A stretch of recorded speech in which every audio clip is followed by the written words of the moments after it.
Welcome to the Peaceful Woodturner. This is an unusual piece of driftwood. It was already cut flat at both ends when I got it. I just recently cut it off a little bit more. This is actually somebody had this log from something, who knows what, when, where, how, and it ended up in a river, and it ended up on the boat ramp of the Marine unit of an airport fire department near me. And when they get lots of driftwood on the ramp, obviously they can't load the boat into the water to rescue people, so periodically they go over and they just get rid of it, and it ends up getting burned and stuff like that. I happened to be on a little bit of a tour of the facility, and I said, hey, can I have some of these pieces of wood? And so I grabbed this, and as it's been drying, it has been starting to crack, so I was kind of hoping that it would dry a little bit nicer than that, just because it was already cut, already seasoned, etc., etc. But clearly it doesn't want to be that nice to me, so I decided I should go ahead and rough it down into a ball so that it will hopefully finish drying without cracking more. It's actually very, very light. The very core of it does have some moisture still. The rest of it has dried off very nicely. I've had it in my shop now for a few months, so it's been having some time to dry. I'm going to start off by just rounding it down. You can see some cracks here. This comes very deep on this side and almost nothing on this side. So this is really why I wanted to go ahead and get into it now, so that hopefully I can save something out of this and not just lose this whole piece, because I just like the character of it. I like the colors that are in it. I'm hoping that it's going to have a really nice spalted look when it gets done, and of course I like the story behind it. So I'm going to start off at a relatively low speed, going about 900 RPM, and I'm just going to start with the spindle gouge to start taking it down and smoothing it out.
I've got it flipped around now, took the faceplate off, and I've got it on my chuck now. The wood is pretty soft, so I'm hoping that this will come out nice. Obviously it wants to be kind of rough as it turns. It's still a little off balance, but it otherwise seems pretty solid, pretty good. I'm going to continue with my spindle gouge and just work on rounding it off a little bit more and getting it more even all around. There are a couple of cracks, and they're basically my depth gauge. I have to go deeper than those. So hopefully this will come out nice.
It has amazing color, but this crack just seems to me like it's widening. I don't think I'm getting in there as well as I should be. I think I'm just putting so much pressure on it that it's actually popping out more. So I'm going to try a solution to see if I can fix that. I've seen this done before, but I'm not sure if it's going to work this time. I think it'll blend in nicely. Hang on, let me get it set up. So this is a clear adhesive. It's not CA glue, crazy glue, whatever you want to call it. It's a slower setting, but it's supposed to be very, very strong. I worked some of it into the crack already, and I'm just going to work some more in. And I want it to get nice and deep.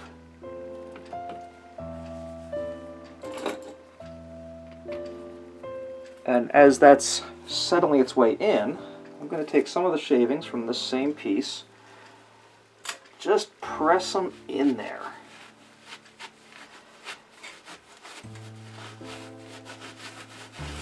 You can barely even see the crack. Let me press some more in.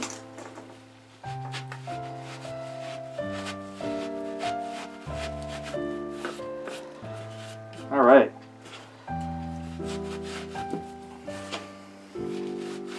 That looks much better. Sorry about that, dropped one of my clamps.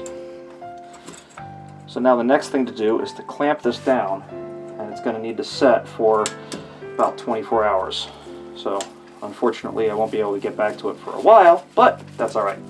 The plastic wrap is just so that my clamps don't stick, because this glue actually is supposed to hold to metal too. Good. I like using the power driver for setting the clamps up quickly. But once they're on, I torque them down with the screwdriver, just because the flathead screws do not torque very well with the machine, as you can see. So, you see it's closing up because it's pushing out some of the glue. I'll finish torquing that down, and we will let it sit.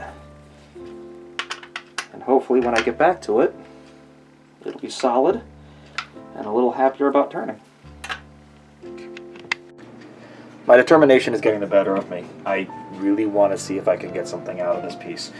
I glued it up real well.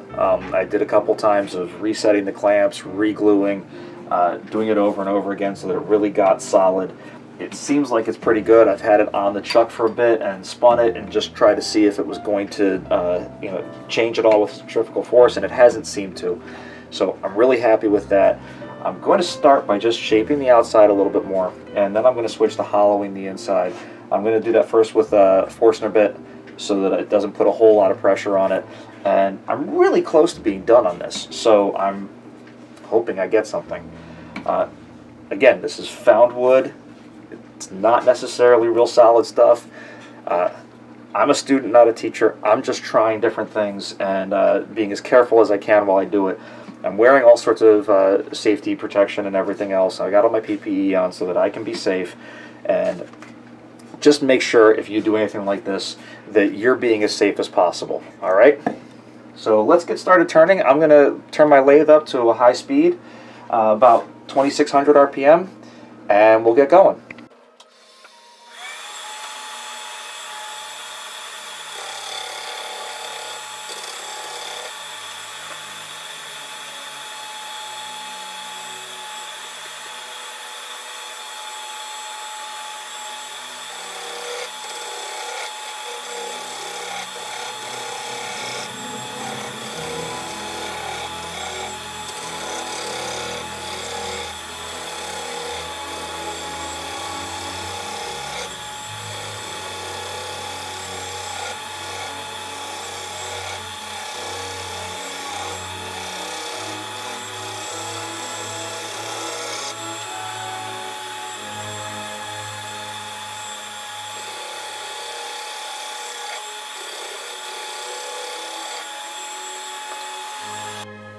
since this wood is kind of punky and soft, before I start off with the Forstner bit, which I think will end up kind of binding up and getting a lot of material stuck on it, overheating and everything else, I'm going to start with the high-speed bit that'll just get my initial hole going. I've marked it here so that I don't go too deep.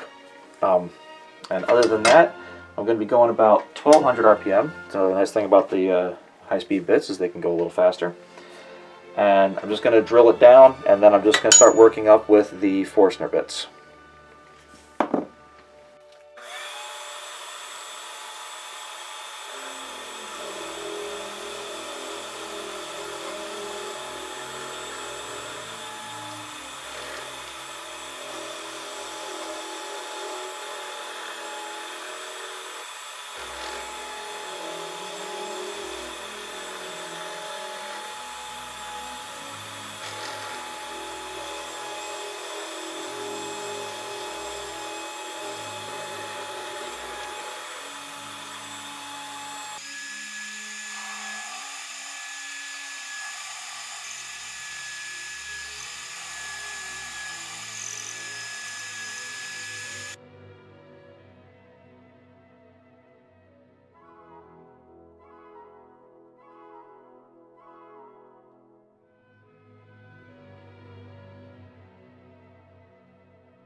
It's drilled out.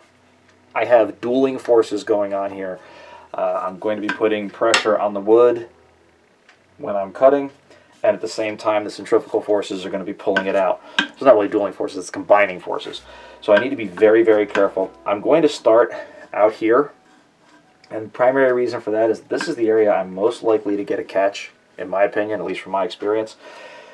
So I want to start smoothing this area out, and that'll allow me to be working in a way that I'm not in the danger zone, and I'm able to kind of control the situation a bit and really be working as safely as possible.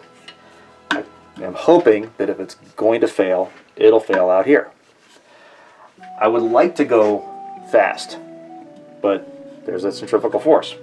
So I'm not going to go incredibly fast. I'm only going to be going about 1800 RPM, and I'm going to be using a nice sharp tool and just trying to round this out to begin with and get some kind of shape up here.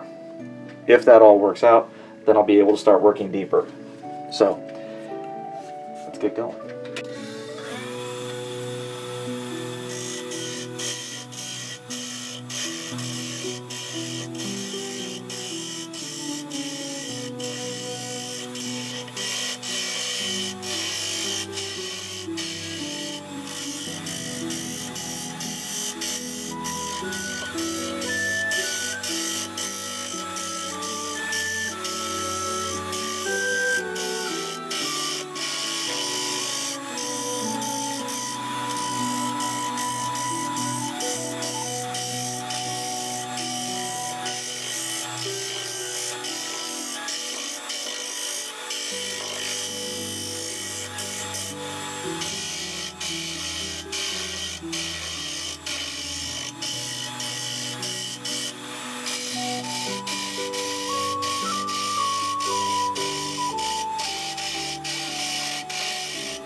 am really excited this actually held together.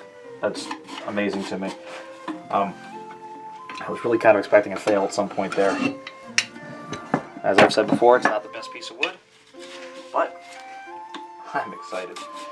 So it's still really rough on the inside, as you can see, and that's pretty much what I'm going to get with a tool. If I could get a skew in there or something, I could get a much smoother finish, but I'm just not going to be able to get the finish I want with my skill with the bowl gouge at the moment. So now it's just off to sanding. I'm going to sand really aggressively to begin with, a really heavy grit, and then start working it down so I can get finer and finer and hopefully get something kind of smooth in here. The outside is much smoother because I did that with the skew, but I still have rough spots at the corners and everything else. So I'm going to slow everything down and get going on the sanding. So I'm going really slow, about 500 RPM is the slowest my lathe can go.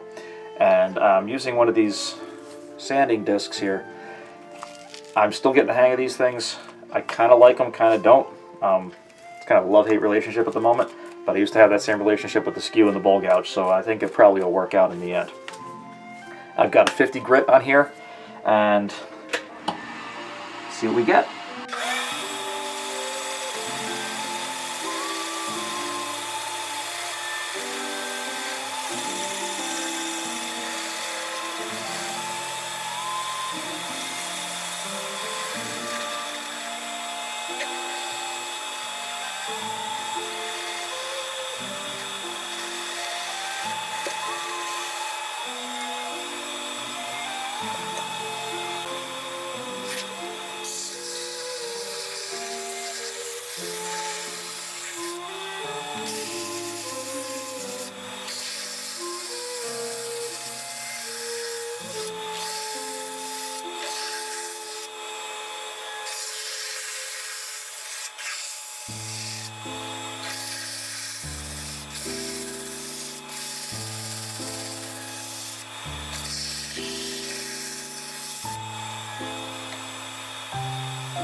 I'm going to do a little change of pace from how I often do the sanding part of these. Usually what I do is I just show you either the inside or the outside, and I don't go back and forth. And I find that when I'm looking at the videos themselves, it gets a little visually boring. So I'm going to try switching back and forth. I've done the inside and the outside with mostly 60 grit. And so now I'm going to step up just a little bit to an 80 grit, and I'll show you the outside.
my sanding is done. I'm liking how it feels. It's really, really smooth. Came out really nicely. What I want to do is have a stain on the outside, just on the outside, just to give a little bit of a differentiation. It's going to make this angle kind of pop, and it's going to make the inside be a little bit more striking, and it should bring out a lot of the stuff going on the outside. So I experimented. I grabbed a little bit of what the particular brand calls Colonial Maple, and just put it on here, and you can see that it's bringing out the dark a little bit. And this is all on the base, obviously. This is an area that wasn't going to be saved, so if it didn't work, it didn't work. It's got a little bit of an orange to it. I think it'll be nice.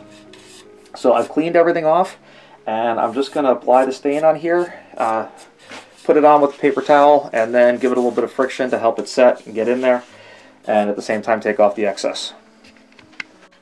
So let me say this: do not use gloves with the lathe. Do not use gloves with the lathe. Do not use gloves with the lathe. I am using gloves right now with my lathe because I am putting on a stain and I don't want to be stained. I've done it many times. I come out looking ever so lovely. It brings out the grain in my fingertips, etc., etc. So I am using gloves right now for this. But I have learned, I used to use gloves because I use gloves with power tools all the time, so I just felt like I needed to use gloves with this. But I have since learned that that is not a good idea. Manufacturer's instructions say not to do it, everything else. So, you'll notice the lathe's not on.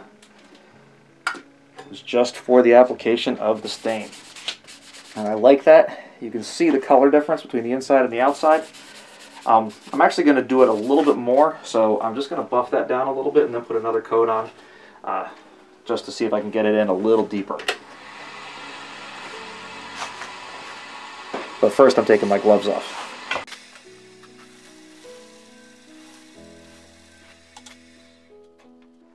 Excellent, that's looking good.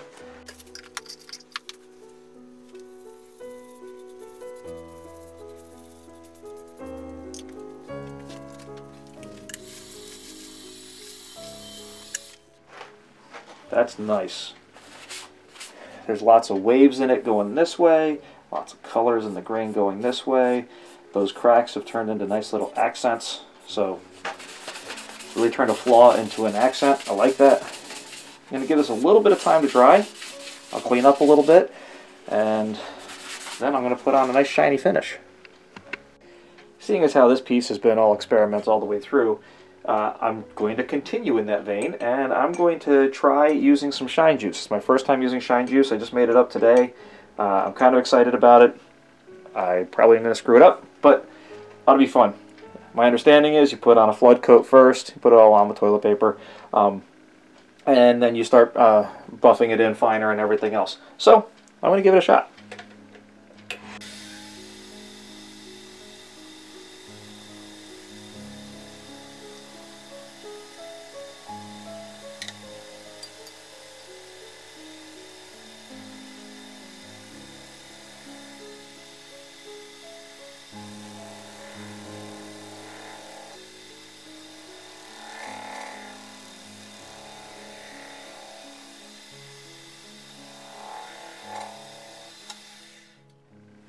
Looks like a good start.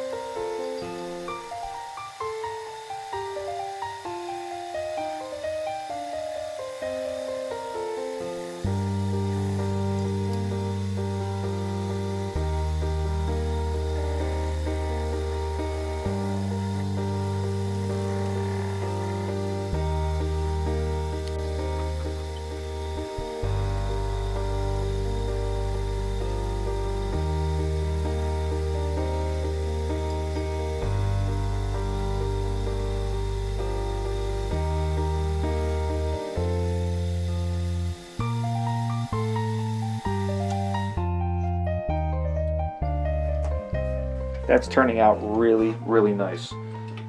Let's do a few more coats.